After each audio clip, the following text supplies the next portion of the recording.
Bonjour, là on est donc à une première, la première régate indoor. Effectivement, nous sommes à la première régate indoor. Ce n'est pas une première en ce qui concerne la navigation des maquettes, mais c'est une première en ce qui concerne la navigation de voiliers. Le vent est fourni par des souffleries qui nous permettent en fait d'avoir un vent constant. Et par la mise en place de bouées, nous avons créé un circuit, nous tournons autour de ce circuit.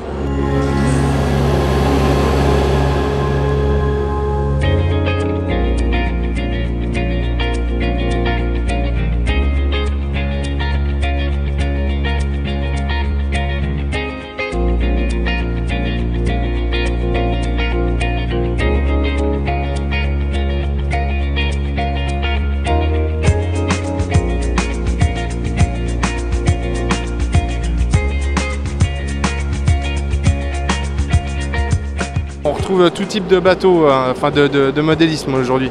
Oui, pour plusieurs raisons, parce que bon, c'est une fête de la voile, donc nous avons deux types de voiliers, du voilier de 1 mètre et du voilier RG65. Mais l'intérêt de la navigation en indoor pour les maquettes, notamment pour les grosses maquettes, c'est effectivement l'absence de vent.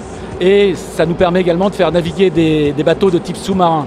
Donc nous avons actuellement 2 sous-marins qui fonctionnent en plongée dynamique et que nous avons pu voir plonger tout à l'heure.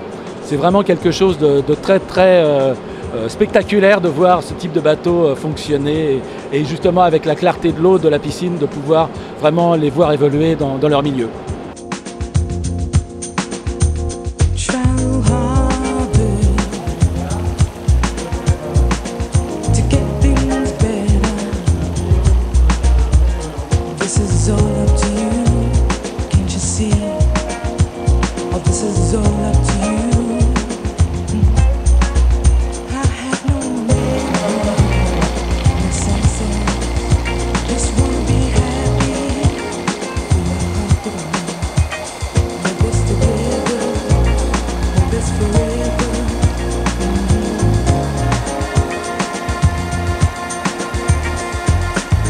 Every time I look, I see the wrist stopping up the hill to catch the pace. Every time I close my eyes, all I wanna do is burn.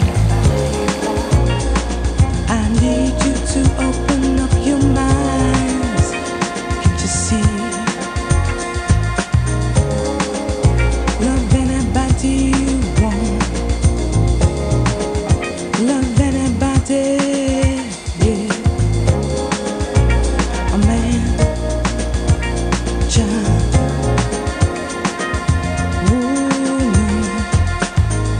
Alors une rencontre de plus pour le PAM Yachting Maquette qui tout au long de l'année propose des tournois et des animations pour les passionnés. Oui, tout à fait. Une régate de plus, mais je dirais que c'est surtout une grande première. Et comme d'habitude, je voudrais remercier la municipalité qui a mis à notre disposition la piscine et les infrastructures. Il nous a permis justement de mettre en place cette manifestation et surtout qui nous a poussé à arriver donc jusqu'au bout. Donc je les en remercie. C'est vraiment une grande première, tout au moins dans l'Est, puisque à ma connaissance, ce type de manifestation, je l'ai vu une fois donc, au Salon du modélisme à Paris, donc au Palais de la Défense, et je l'ai vu également à la Cité de la Voile Éric Tabarly à Lorient. Je n'ai pas connaissance d'autres manifestations de ce type. Bon, je pense que des clubs ayant été intéressés par cette manifestation m'ont déjà demandé des informations et je pense que ça va fleurir un peu partout en France et ça va nous permettre de naviguer maintenant l'hiver si les municipalités veulent bien nous prêter leurs infrastructures nautiques.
Là, on est sur le stand d'exposition justement de tout modèle, hein, de modélisme.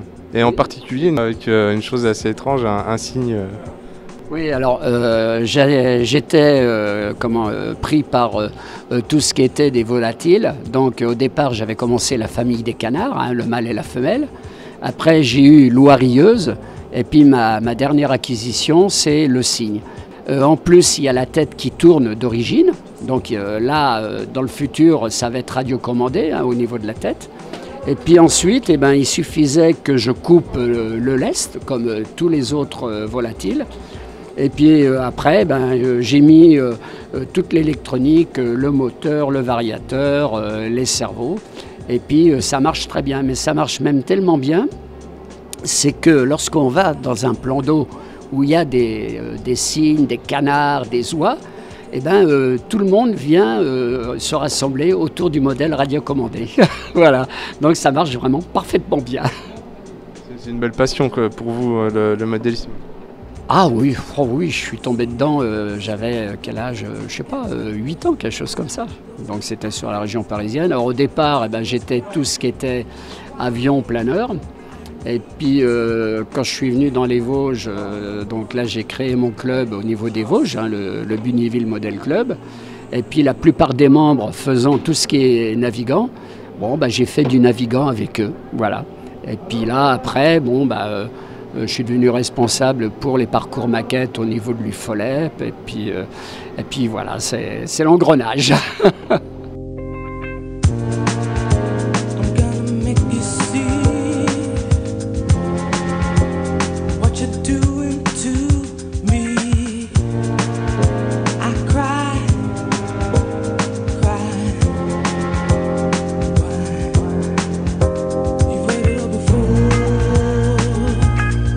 On se retrouve, j'imagine, à une autre rencontre avec le club. Oui, maintenant ça sera certainement pour mars, ça sera pour la régate, les régates de printemps, aux alentours de la fin mars. Pour le moment, on va se contenter de celle-là, on va faire un bilan de l'année, un peu entretenir le plan d'eau et puis repréparer la saison prochaine. Mais nous vous en dirons plus d'ici peu de temps.